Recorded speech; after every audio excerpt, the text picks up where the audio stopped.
The presidential impeachment inquiry becomes official, a Norman house catches fire, and the Union Programming Board has a spooktacular event tonight. This is OU Nightly.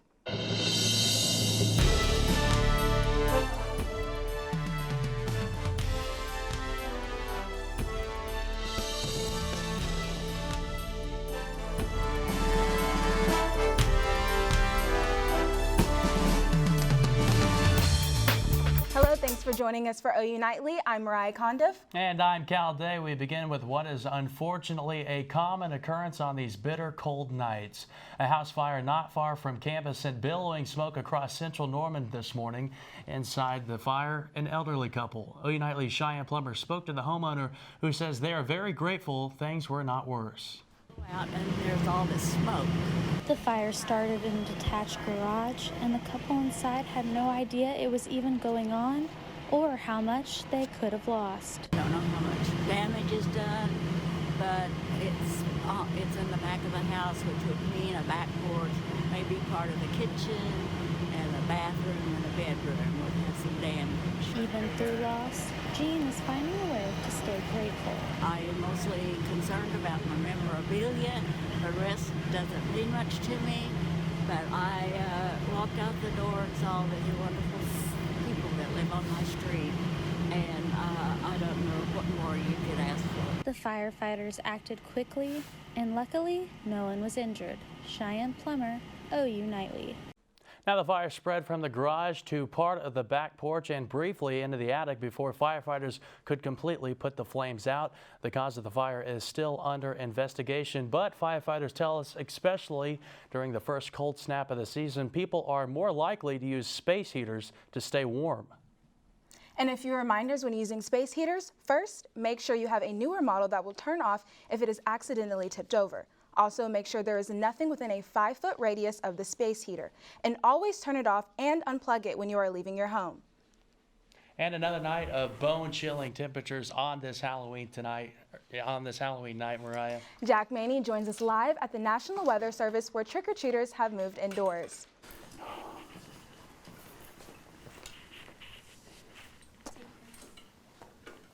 All right, so right now we're looking outside at Oklahoma. It's pretty cold outside. We had a lot of clouds, a lot of rain over the last couple of days, but it's gotten a lot better today. The clouds are gone, the sun is out, but the cold air is still definitely very much in place. Right now we are 46 in Norman, a little warmer off to the west in the Panhandle. Guyman's sitting at 57 right now, and the cold spot in Oklahoma, 43 up in Miami.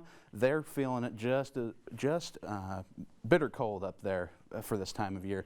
So our trick-or-treat forecast is going to be a pretty chilly one this year. We're going to break that down for you. We got a lot more below average temperatures on the way in the 7-day forecast, and more cold fronts possibly for next week. We'll have a whole breakdown coming up in just a few minutes.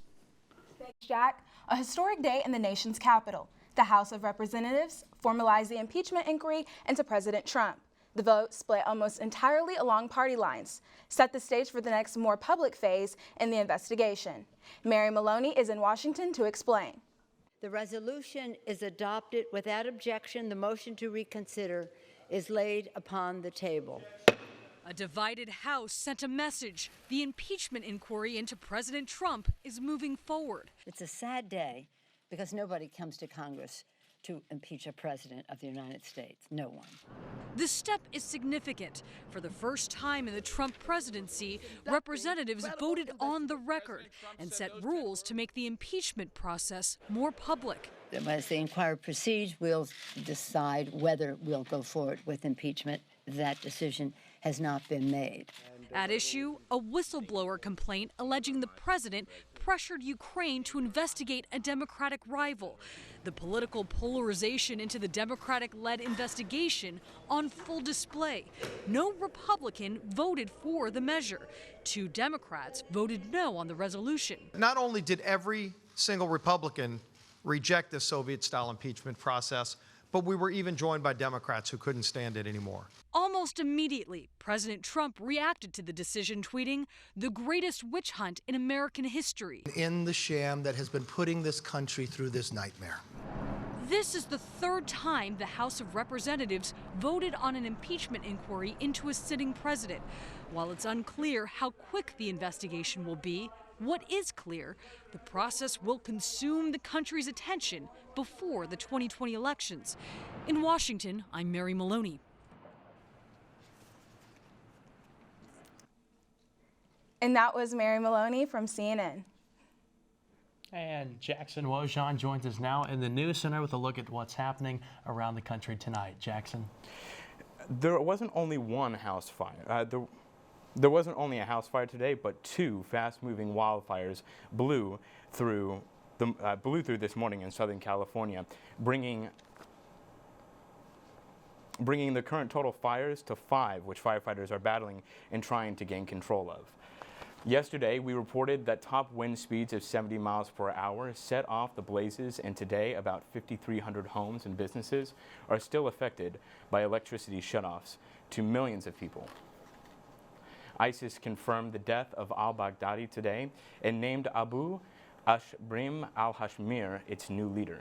In a recording released by a new ISIS spokesman, ISIS said America should not be happy that the organization is not only at the doorstep of Europe and Central Africa, it is expanding from east to west. Vermont Senator Bernie Sanders officially filed for the New Hampshire presidential primary. Sanders was greeted today by his supporters at the New Hampshire State House, where he also held a rally after officially signing up.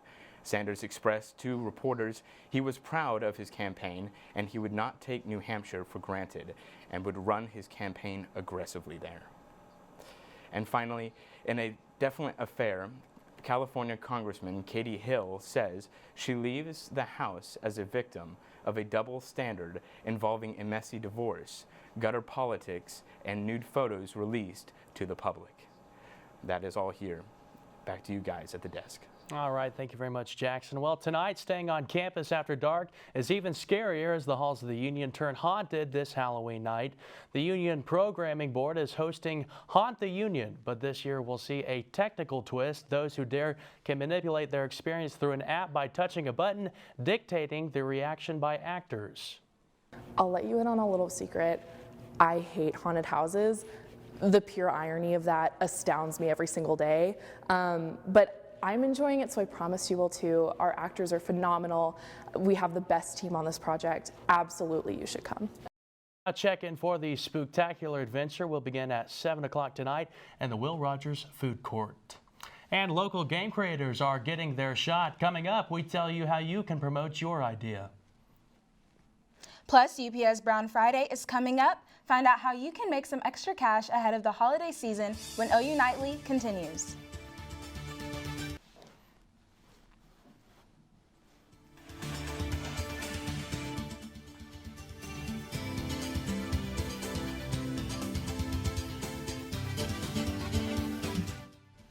While everyone knows about Monopoly and Uno, there are actually tons of games being created every day. OU Nightly's Scott Haas has more on some Oklahoma organizations' attempts to be the next big thing. So since right now we're at 5 labor. Board games, card games, and even tabletop games. No matter which type of games you play, they all started out as someone's idea before being put on sale. Oklahoma game developers also hope to make it big with their own projects, but some don't want to sell to other publishers. When you have somebody else take your game for doing publishing, then they can make any changes to it that they want, and we really have a strong core concept about what the game's about. As these local developers attend playtesting events to get feedback on their games, they're also marketing towards the online community to raise funding. A lot of the times, though, that most of the people who show off their games here are getting ready for Kickstarter. That's been a really huge platform. While game developers use these playtesting events to improve their games, it's also an opportunity for them to build a community through personal interactions. The bulk of our marketing with this game specifically was face-to-face, playing the game with people, shaking hands at conventions and game shops and that sort of thing. You know, these groups like we have today kind of foster that and help build that community is pretty essential to, you know, us being able to be successful.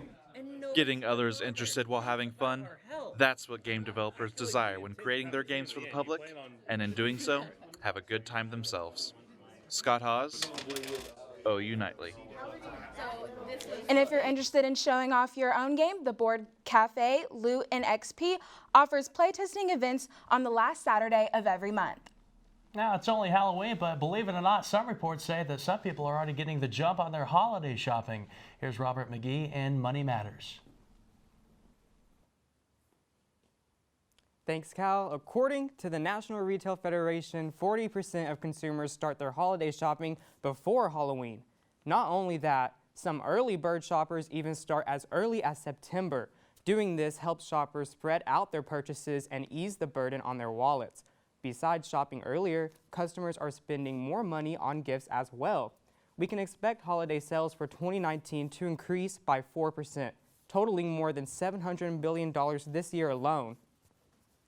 And if you're looking for some extra cash this holiday, look no further than UPS. The United Parcel Service is looking to hire over 100,000 seasonal workers. The hiring event will be called UPS Brown Friday, and many people will be offered jobs on the spot. They hope to sign up at least 50,000 employees on that day alone. The full and part-time seasonal positions are primarily for package handlers, drivers, and driver helpers. UPS says many seasonal workers will stay on as permanent employees. And Americans are expected to spend $2.6 billion on candy this Halloween. Not surprisingly, this will generate tons of plastic waste, and it's not just candy. Costumes and decorations can end up clogging landfills and polluting our oceans. Consider buying items wrapped and packed in recyclable materials like paper or foil. Maybe make your own treats or hand out cash instead. Get creative with your look also. Instead of spending money on costumes that you'll throw away after wearing just once, look at your wardrobe and see what you can create from that. And there's a lot of inspiration on social media. With a little effort, you can have a spooky but sustainable Halloween this year. Back to you at the desk. Thanks, Robert. Well, it's going to be another cold one in store tonight. Meteorologist Jack Maney is tracking the cooler weather in the extended forecast.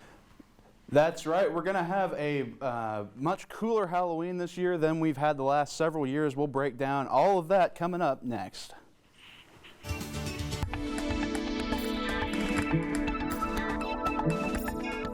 We're so glad you're with us today. Right now we're looking outside at a beautiful downtown Oklahoma City skyline cam. We have traded in the clouds that we had yesterday for beautiful sunshine. Right now it is 46 degrees. We might have gotten rid of the clouds, but it is not quite done with the cold air just yet. We're going to be dealing with a lot more below normal temperatures, and I will talk about that in just a second. But right now across the state it's looking very chilly, 46 degrees in central Oklahoma, a little bit warmer out to the west.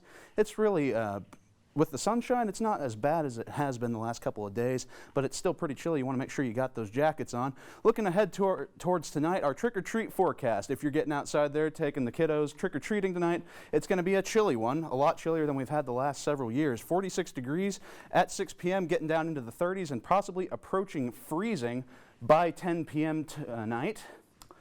For our highs tomorrow, it's going to warm up a little bit from where we are today. 55 degrees in central Oklahoma.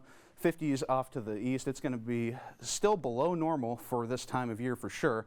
And tomorrow we're looking at another cold front coming in towards the later part of the afternoon and evening.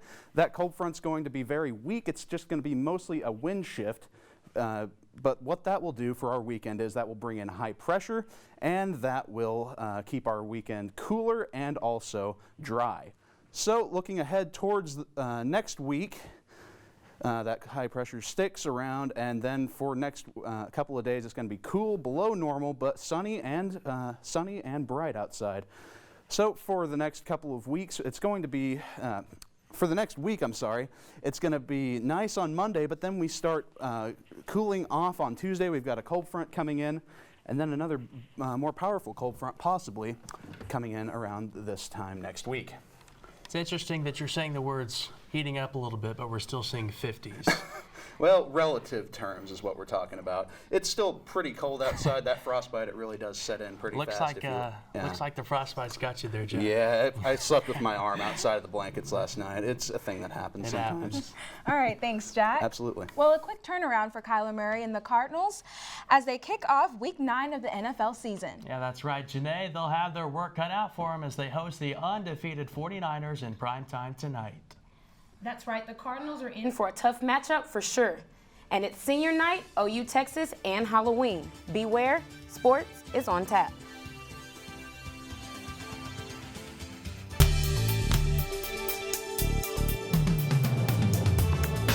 Welcome back to OU Nightly. I'm Janae Reeves, and it's time for sports.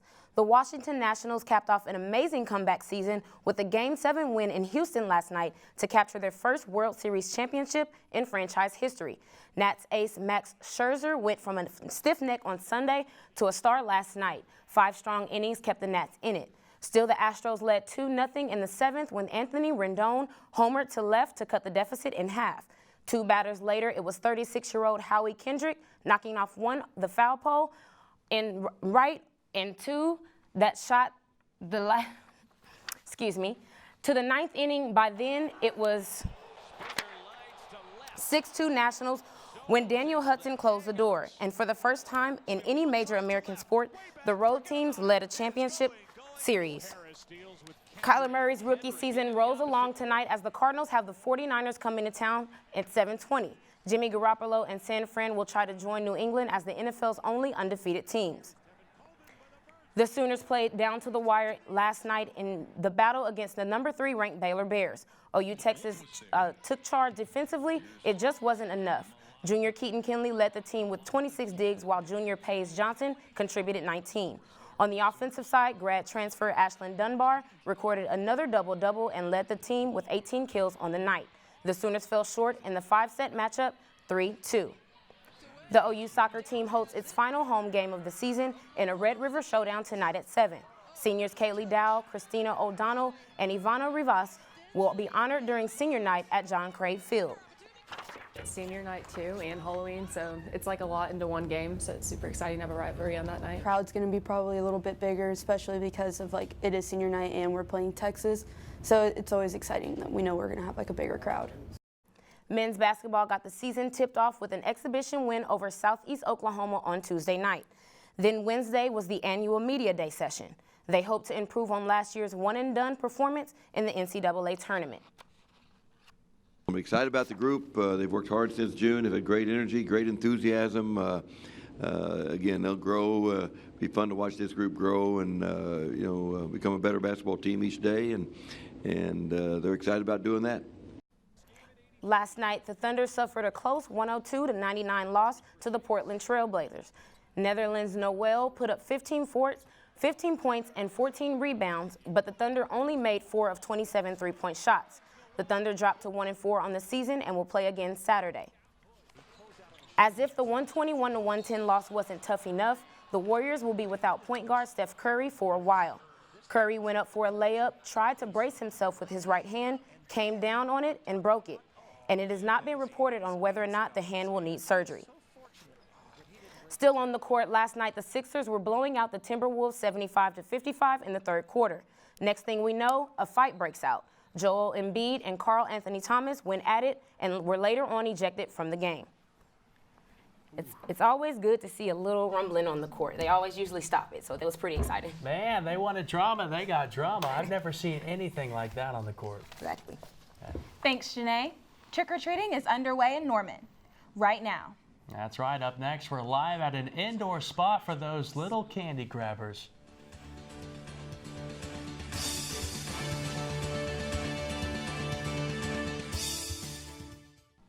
Welcome back on this Halloween. That's right, it is. And our own Taylor Stephenson is live at the National Weather Service, where I understand there's some trick-or-treating going on. Taylor? I'm out here at the National Weather Center with my favorite friends from the Scooby-Doo crew. So we're out here and they were trick-or-treating today. We had little kids all around the center just grabbing candy with their parents. Now this is very critical because tonight we're going to be dipping into those 30s across the state. So maybe indoor activities might be the best thing to do today with your Halloween plans and all those festivities that are planned. Back to you in the studio. All right, thank you very much, Taylor, and thank you for joining us for this Halloween edition of OU Nightly. Brought to you by the Gaylord College of Journalism and Mass Communication on the campus of the University of Oklahoma. We'll see you back here tomorrow night, live at 4:30. Have a great evening. Good night.